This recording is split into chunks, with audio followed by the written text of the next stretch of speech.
Hello guys, ये video में let's finally discuss put call parity. Put call parity gives us the relationship between the prices of European put and call options with same exercise price and time to maturity. तो हमें मालूम है कि call option gives us the right to buy. अगर हम option holder है तो call option gives us the right to buy, यानी कि we have the choice, we can choose to buy at the exercise price or we can choose not to buy. Call option को acquire करने के लिए we have to pay a premium to the option writer which is the price to acquire a call option which is also called as the call premium. Call premium को हम denote करते हैं सी से. अब put option क्या होता है? Put option gives us as the put option holder the right to sell, यानी कि we have the choice, we can choose to sell at the exercise price और we can choose not to sell. To acquire a put option, we have to pay the option premium or the option price of the put option to the option writer. तो call option का price is the call option premium, put option का price is the put option premium.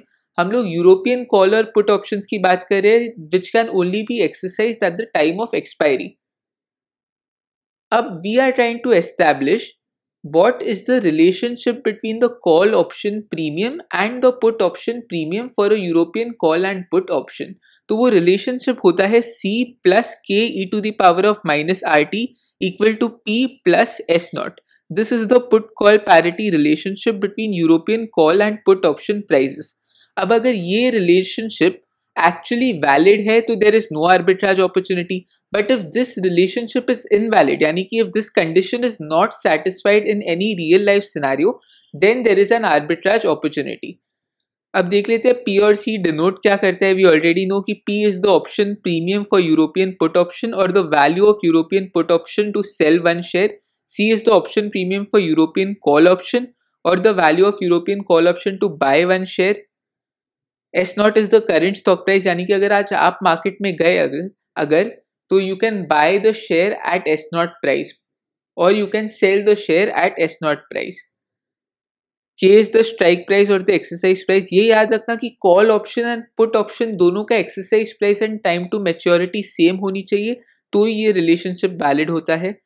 T is the time to expiration of the option and R is the continuously compounded risk free rate of interest. अब एक example ले लेते हैं. इस example से what we are trying to understand is that कोई scenario में अगर the relationship that I mentioned which is C plus K e to the power of minus RT is equal to P plus S naught, अगर कोई scenario में ये relationship invalid है तो in that scenario how are we able to make arbitrage profits which are riskless profits.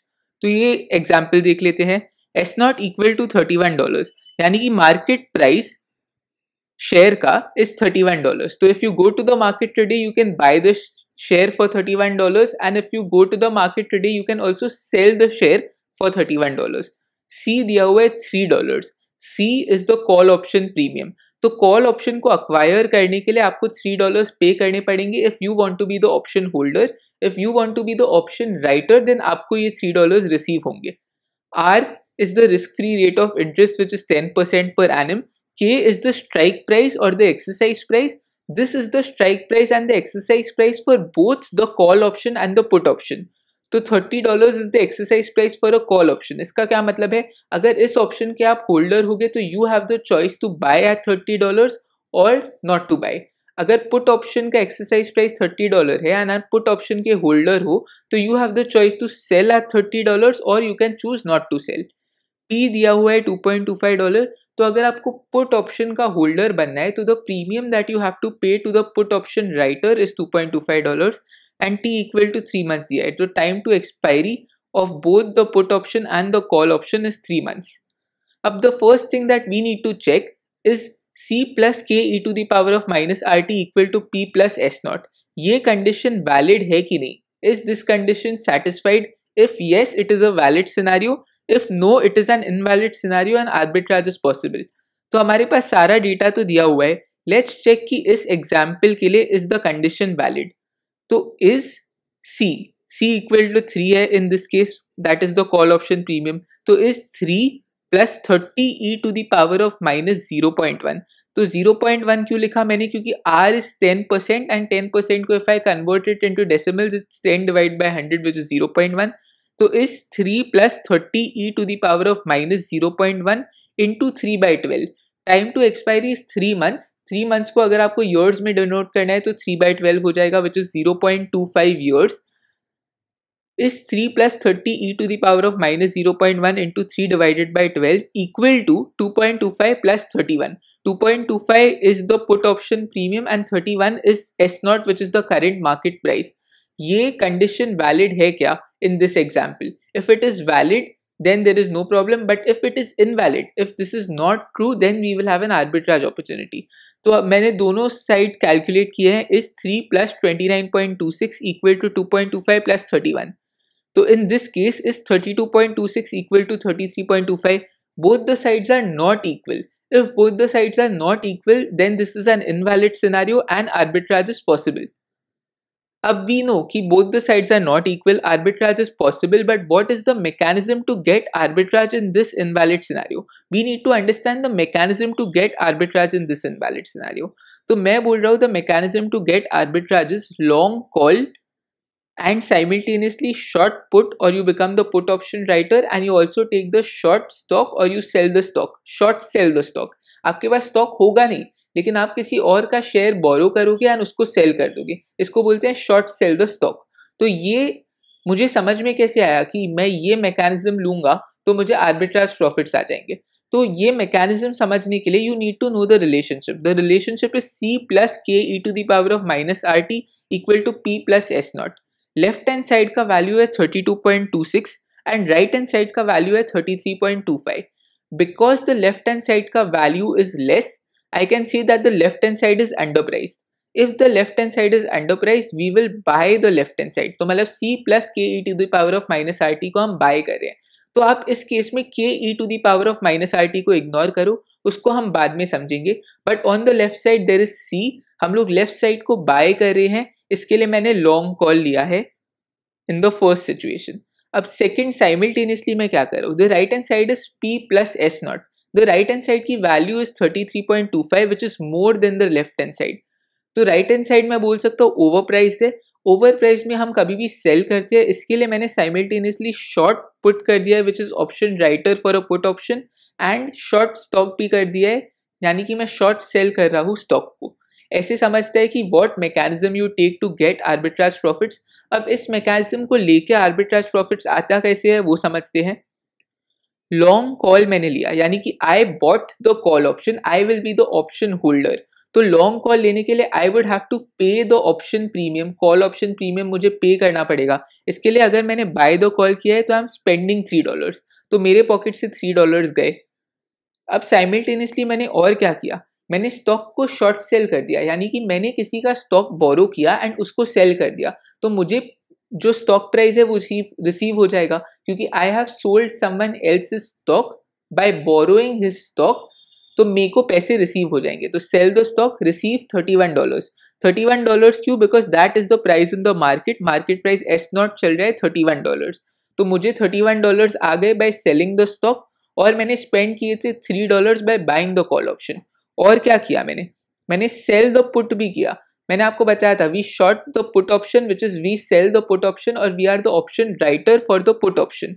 तो मैंने sell the put किया, तो मुझे पुट प्रीमियम रिसीव होगा because I have sold the put option. इसके लिए मुझे पुट प्रीमियम रिसीव होगा. तो रिसीव $2.25. तो नेट नेट मनी रिसीव्ड कितना होगा? $31 जो मुझे रिसीव हुए स्टॉक को सेल करके. किसी और का स्टॉक था तो हमें उसको वापस देना पड़ेगा, ये दिमाग में रखना. तो $31 हमें रिसीव हुए. 2.25 मैंने पुट ऑप्शन को सेल करके कमाए. तो I became the put option writer. Put option holder कोई और होगा एंड उसने हमें पुट प्रीमियम पे किया, तो पुट प्रीमियम हमें रिसीव हुआ. तो $31 प्लस $2.25. और कॉल ऑप्शन मैंने बाय किया, तो कॉल ऑप्शन का मैं होल्डर हूं, मैंने प्रीमियम पे किया होगा. तो call option premium I paid. तो $31 प्लस $2.25 माइनस $3. तो the net money that was received is $30.25. अब ये money we have received at time t equal to 0. तो हमारे पास अगर नेट रिसीव हुआ है मनी $30.25, तो ऑफकोर्स हम उसको इन्वेस्ट कर देंगे. तो इन्वेस्ट $30.25 फॉर 3 months. 3 months क्योंकि time to expiry is 3 months at 10% per annum. तो money received at expiry will be equal to 30.25 e to the power of 0.1 because 10% into 3 divided by 12. 3 divided by 12 क्यों? Time is equal to 3 months, उसको years में लिखेंगे तो 3/12 लिखेंगे। तो money received at expiry हो जाएगा $31.02। अब इतना मनी हमें रिसीव होगा एट एक्सपायरी। वी नो कि $31.02 हमें एक्सपायरी पे रिसीव होने वाला है। देखते हैं एक्सपायरी पे और क्या होता है। अब दो सिनारियोज कंसिडर कर लेते हैं। मार्केट प्राइस एट एक्सपायरी हो गया है $35 विच is more than the exercise price, और मार्केट प्राइस एट एक्सपायरी हो गया है $25 which is less than the exercise price. अब याद रखना, कॉल ऑप्शन को हमने बाय किया था, यानी कि we are the call option holder, we have the choice, we can choose to buy at the price mentioned which is $30 और we can choose not to buy. तो $35 जब मार्केट प्राइस चल रहा है तो क्या हम अपना कॉल ऑप्शन एक्सरसाइज करेंगे? यस, हम अपना कॉल ऑप्शन एक्सरसाइज करेंगे।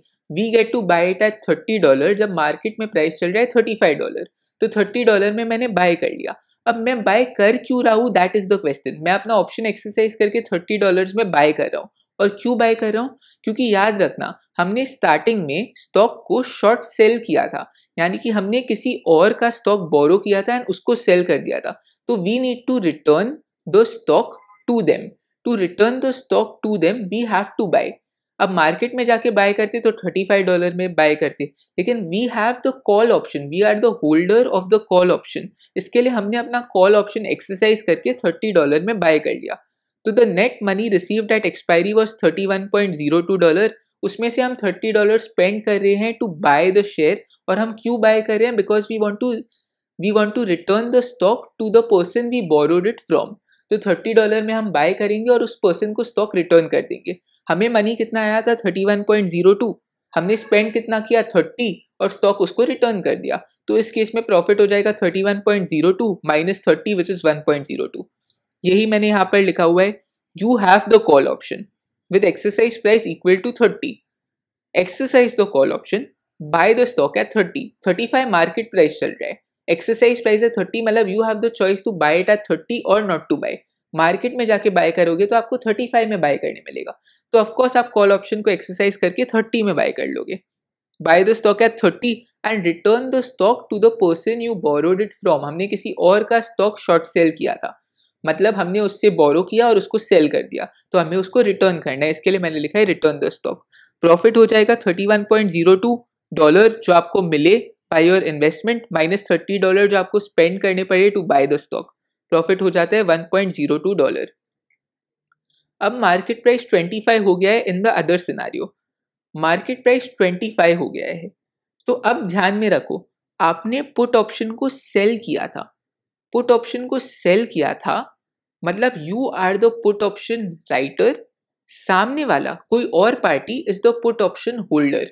तो पुट ऑप्शन होल्डर मतलब सामने वाली पार्टी के पास चॉइस है टू सेल एट 30 और नॉट टू सेल। सामने वाली पार्टी के पास ये चॉइस है। मार्केट में प्राइस चल रहा है 25, मार्केट में प्राइस चल रहा है 25। वो लोग अपने ऑप्शन को एक्सरसाइज करेंगे क्या? यस, वो लोग अपने ऑप्शन को एक्सरसाइज करेंगे। क्यों करेंगे? क्योंकि वो लोग को they get the option to sell at 30 when the price in the market is 25। तो अगर वो मार्केट में जाके सेल करते तो उनको 25 में सेल करना पड़ता, बट अगर वो ऑप्शन को एक्सरसाइज करके सेल करेंगे तो उनको 30 में सेल करने का मौका मिलेगा। तो सामने वाले जो ऑप्शन होल्डर है पुट ऑप्शन के, they choose to sell at $30। जब 25 हो गया मार्केट प्राइस तो they choose to sell at $30। हम लोग है option writer, if they choose to sell at $30 we are obligated to buy at $30। तो इस केस में भी we are buying it at $30। Money that was received कितना था? 31.02 फ्रॉम द इन्वेस्टमेंट। $30 हमने उसमें से स्पेंड कर दिए because we were obligated to buy when the market price is 25। तो $30 में हमने बाय कर लिया और रिटर्न कर दिया स्टॉक जिसका हमने शॉर्ट सेल किया था। तो यही मैंने यहाँ पर लिखा हुआ है, opposite party has the put, यानी कि opposite party is the put option holder. They exercise, they have the choice to exercise and they do exercise because they have the choice to sell at 30 when the market selling price is 25. So of course they exercise the option and they sell at 30. You are obligated to buy. As the put option writer, you are obligated to buy at 30. Buy at 30 and return the stock. आपको पैसे receive हुए थे investment से $31.02, आपने $30 में buy कर लिया और आपका प्रॉफिट हो गया $1.02. दोनों केसेस में when market price at expiry was less than the exercise price and the market price was at expiry was more than the exercise price, इन दोनों केसेस में आपका प्रॉफिट आ रहा है ऑफ $1.02. इसे कहते हैं arbitrage profit. It is guaranteed profit and it will happen when the condition of put call parity which is C plus K e to the power of minus RT equal to P plus S naught. अगर ये condition नहीं satisfy हो रही तो there will always be a possibility of arbitrage profits.